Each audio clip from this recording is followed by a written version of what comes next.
ತಿರಂಗ ಹಿಡಿದು ಹೆಜ್ಜೆ ಹಾಕಿದ ಸಾವಿರಾರು ವಿದ್ಯಾರ್ಥಿಗಳು ಚಿಕ್ಕೋಡಿಯಲ್ಲಿ ಭವ್ಯ ಯಾತ್ರೆ. ಚಿಕ್ಕೋಡಿ ನಗರದಲ್ಲಿ ನಡೆದ ಬೃಹತ್ ತಿರಂಗ ಯಾತ್ರೆ ದೇಶಭಕ್ತಿಯ ಅಲೆಯಲ್ಲಿ ಅದ್ದೂರಿಯಾಗಿ ನೆರವೇರಿತು.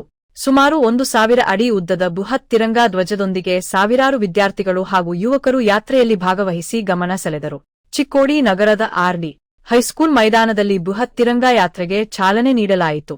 ಸಂಪಾದನಾ ಚರಮೂರ್ತಿ ಮಠದ ಶ್ರೀ ಸಂಪಾದನಾ ಸ್ವಾಮೀಜಿಯವರು ತಾಯಿ ಭಾರತಾಂಬೆಯ ಭಾವಚಿತ್ರಕ್ಕೆ ಪೂಜೆ ಸಲ್ಲಿಸಿ ಅಖಂಡ ವಂದೇ ಮಾತರಂ ಘೋಷಣೆಯೊಂದಿಗೆ ಯಾತ್ರೆಗೆ ಚಾಲನೆ ನೀಡಿದರು.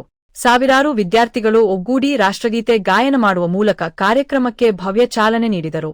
ಯಾತ್ರೆಯ ಪ್ರಮುಖ ಆಕರ್ಷಣೆಯಾಗಿದ್ದು ಸುಮಾರು 1,000 ಅಡಿ ಉದ್ದದ ಬೃಹತ್ ತಿರಂಗ ಧ್ವಜ.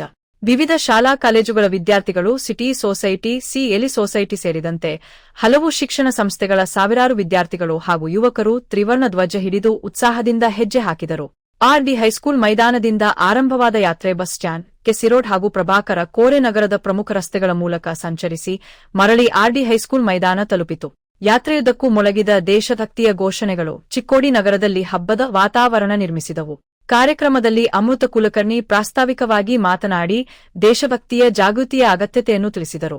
ಹಿರಿಯ ದುರೀನ ಅಪ್ಪಾಸಾಹೇಬ ಚೌಗಲ ವಂದನಾರ್ಪಣೆ ನೆರವೇರಿಸಿದರು. ಶಿಕ್ಷಕರು, ಪ್ರಾಂಶುಪಾಲರು, ನಿವೃತ್ತ ಸೈನಿಕರು, ಮಹಿಳಾ ಸಂಘಗಳ ಸದಸ್ಯರು, ವಿವಿಧ ಸಂಸ್ಥೆಗಳ ಪದಾಧಿಕಾರಿಗಳು ಹಾಗೂ ಅಪಾರ ಸಂಖ್ಯೆಯ ಕಾರ್ಯಕರ್ತರು ಭಾಗವಹಿಸಿ ಯಾತ್ರೆಯ ಯಶಸ್ಸಿಗೆ ಸಹಕರಿಸಿದರು. ಕೊನೆಗೆ ರಾಷ್ಟ್ರಗೀತೆಯೊಂದಿಗೆ ಬೃಹತ್ ತಿರಂಗ ಯಾತ್ರೆ ಅಧಿಕೃತವಾಗಿ ಮುಕ್ತಾಯಗೊಂಡಿತು. ಚಿಕ್ಕೋಡಿ ನಗರದಲ್ಲಿ ನಡೆದ ಈ ಬೃಹತ್ ತಿರಂಗ ಯಾತ್ರೆ ದೇಶಭಕ್ತಿಯ ಸಂದೇಶ ಸಾರುವ ಮೂಲಕ ಗಮನ ಸೆಳೆಯಿತು.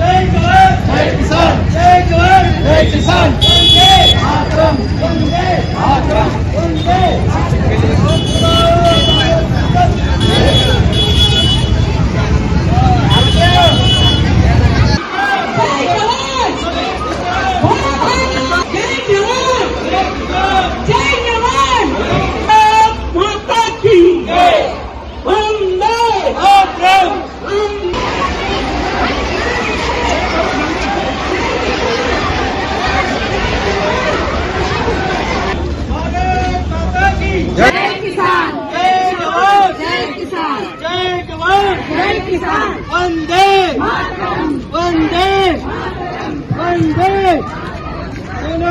भारत माता की